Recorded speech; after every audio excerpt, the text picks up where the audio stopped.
Hey folks, Cody Davidson here reporting for Infowars.com. I wanted to take a few minutes to bring to your attention something that has not been mentioned, if at all, in the quote mainstream media, meaning CNN, CBS, MSNBC, Fox News, just to name a few. Something that really needs to be brought to everyone's attention. On Thursday, a Columbine student's father, this is 12 years after the Columbine shooting, his name was Darrel Scott, his father of Rachel Scott, a victim of the Columbine high school shootings in Littleton, Colorado, was invited to address the House Judiciary Committee subcommittee. What he said to our national leaders during this special session of Congress was very, very deep, but painfully true. I guess our national leaders didn't really expect this. I mean, they were not prepared for what he was about to say, nor was his speech received well. But it needs to be heard by every parent, every teacher, every politician, every sociologist, every psychologist, and to every so-called expert out there. Because these courageous words spoken by Darrel are so powerful, penetrating, and deeply personal that it cannot be silenced. This must be spread. There's no doubt that God sent this man as a voice crying in the wilderness, because this is a portion. I'm just going to get right to it. I'm going to read to you a portion of his transcript of his speech, and I quote, "Since the dawn of creation, there has been both evil and good in the hearts of men and women. We all contain the seeds of kindness or the seeds of violence. The death of my wonderful daughter Rachel Joy Scott and the deaths of that heroic teacher and the other 11 children who died must not be in vain. Their blood cries out for answers. The first recorded act of violence was when Cain slew his brother Abel out in the field. The villain was not the club he used. Neither was it the NCA or the National Club Association. The true killer was Cain, and the reason for the murder could only be found in Cain's heart. In the days that followed the Columbine tragedy, I was amazed at how quickly fingers began to be pointed at groups such as the NRA or the National Rifles Association. I am not a member of the NRA. I am not a hunter. I do not even own a gun.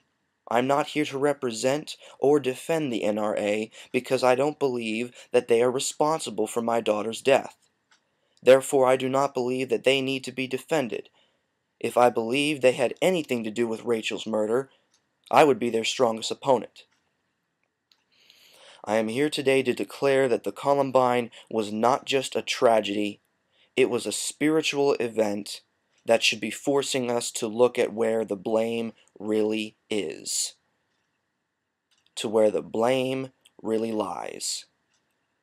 Much of the blame lies here in this courtroom. Here in this room.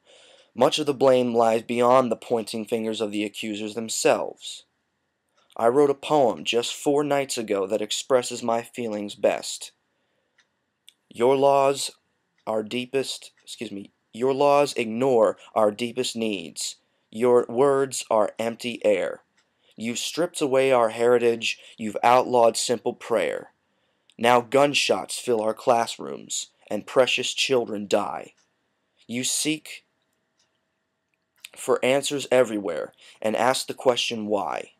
You regulate restrictive laws through legislative creed, and yet you fail to understand that God is what we need.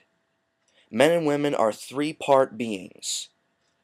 We all consist of body, mind, and spirit. When we refuse to acknowledge a 3rd part of our makeup, we create a void that allows evil, prejudice, and hatred to rush in and wreak havoc. Spiritual presences were present within our educational systems for most of our nation's history. Many of our major colleagues, began as theological seminars. This is a historical fact. What has happened to us as a nation? We have refused to honor God, and in doing so we open the doors to hatred and violence.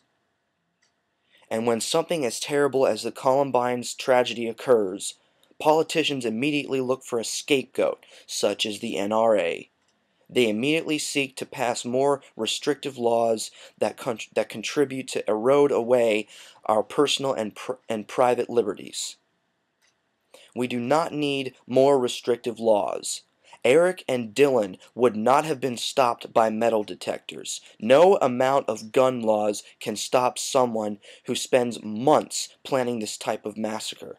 The real villain lies within our own hearts. As my son Craig lay under the table in the school library and saw his two friends murdered before his eyes, he did not hesitate to pray in school. I defy any law or politician to deny him that right. I challenge every young person in America and around the world to realize that on April 20th, 1999, at Columbine High School, prayer was brought back into our schools. Do not let the many prayers offered by those students be in vain. Dare to move into the new millennium with a sacred disregard for legislation that violates our God-given right to communicate with Him.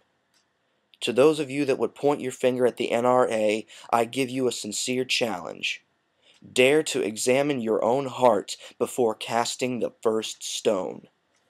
My daughter's death will not be in vain. The young people of this country will not allow that to happen. Darrel Scott. Folks, I want to issue you a challenge right now. Do what the media does not. Let the nation hear this man's speech, and please send this out to everyone you know. Have a Merry Christmas, Happy New Year, and God bless. Cody Davidson, reporting for Infowars.com.